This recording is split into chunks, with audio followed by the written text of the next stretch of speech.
ईश्वरान् सरस्वतीं प्रणम्यादो सर्वकार्यार्थसिद्धये पितर्विष्णुर्दधावारो नक्षत्रो विष्णुरेव च योगस्य करणं चैव सर्वं विष्णुमयं जगत् सूर्य सोमाय महाकालो महाभूतानि। श्री केदारनाथ धाम के क्षेत्र रक्षक भकुंठ भैरवनाथ जी के कपाट विधिवत पूजा अर्चना के साथ शीतकाल के लिए बंद कर दिए गए। इस अवसर पर मंदिर में विशेष पूजा अर्चना और भोग लगाया गया। पुजारी बागेश लिंग, धर्माधिकारी ओंकार शुक्ला, वेद पाठी यशोधर मैठाणी और तीर्थ पुरोहितों ने वैदिक मंत्रोच्चारण के साथ हवन यज्ञ के माध्यम से कपाट बंद करने की प्रक्रिया पूरी की। मंदिर समिति और बीकेटीसी के सदस्य भी मौजूद रहे। इस अवसर पर स्थानीय पकवान और ऊंट का भोग लगाया गया। कपाट बंद होने के साथ ही अब केदारनाथ धाम में शीतकालीन बंद की तैयारी और पन्नों की डोली की पूजा अर्चना की प्रक्रिया प्रारंभ हो गई है।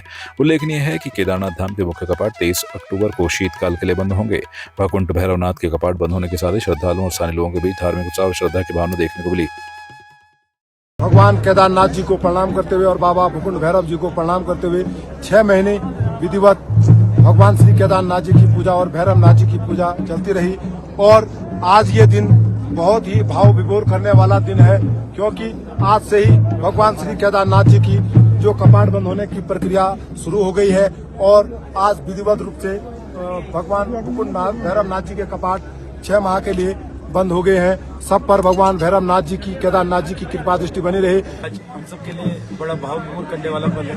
आज भगवान बाबा केदारनाथ जी के जो क्षेत्रपाल रक्षक के रूप में हमारे बीच में सदैव हम सब के लिए जिन पे कृपा दृष्टि बनी रहती है, ऐसे हमारे बाबा भकुंठ भैरवनाथ जी आज बाबा भकुंठ भैरवनाथ जी के कपाट पूर्ण रूप से विधिवत रूप से समस्त तीर्थ की उपस्थिति में समस्त श्री बद्रीनाथ केदार मंदिर समिति के समस्त अधिकारी कर्मचारी वर्ग, समस्त जिला प्रशासन, पुलिस प्रशासन, एनडीआरएफ, एसडीआरएफ, सेना के जवान, तमाम जितने भी यहाँ पर प्रशासनिक रूप से इस पूरी केदारनाथ में अपनी सेवाएं दे रहे हैं, समस्त श्रद्धालुओं की उपस्थिति में आज भगवान भकुंठ भैरव जी के कपाट बंद हुए।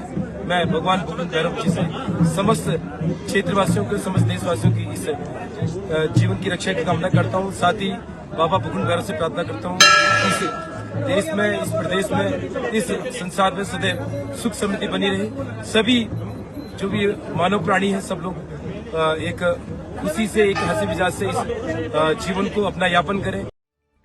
बेरनाग नगर में जूनागढ़ द्वारा आयोजित पारंपरिक और धार्मिक महत्व वाली छड़ी यात्रा का भव्य स्वागत किया गया। छड़ी यात्रा के आगमन पर बेरनाग व्यापार संघ के अध्यक्ष राजेश रावत के नेतृत्व में महामंडलेश्वर स्वामी वीरेंद्रानंद यात्री, सत्तो और स्थानीय नागरिक मौजूद रहे।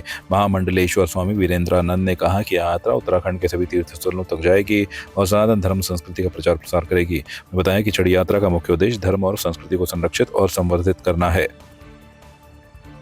यह जगतगुरु शंकराचार्य की पवित्र छड़ी जो 3000 वर्षों से चल रही है, ये सनातन का प्रतीक है, धर्मदंड है। ये पूरे इसका उद्देश्य है कि पूरे भारतवर्ष में जितने भी हमारे उत्तराखंड की तपोभूमि और देवभूमि है, हमारे जितने भी साधु संत ऋषि मुनि आए हैं, उन सब लोगों ने इसी धरती को अपनी तपस्या के लिए चुना और इसलिए सभी संतों की यह भूमि जन्म भूमि भी है, कर्म भूमि भी है, इसलिए देवभूमि बनी है। छड़ी का मुख्य उद्देश्य यह है कि ये प्रतिवर्ष 32 दिन की यात्रा करती है और पूरे उत्तराखंड के अपने पहले केदार खंड में जो यमुनोत्री है, गंगोत्री है और केदारनाथ, बद्रीनाथ धाम और पंच केदार, तुंगनाथ से लेकर के 104 स्थानों पर चिन्हित करते हुए आगे बढ़ती है। इसका मुख्य उद्देश्य है कि अब हमारी ये छड़ी यात्रा मानसखंड उत्तराखंड के कुमाऊं मंडल पे पहुंची है और इसका अंतिम जो पद है वो आदि कैलाश ओम पर्वत है। आपकी इस पर क्या राय है, हमें कमेंट कर जरूर बताएं। इसके साथ ही आप हमारे YouTube चैनल को सब्सक्राइब कीजिए। आप हमें Facebook, Instagram, Twitter पर फॉलो भी कर सकते हैं और संवाद 365 के साथ एक क्लिक में जुड़ने के लिए डाउनलोड कीजिए संवाद 365 ऐप।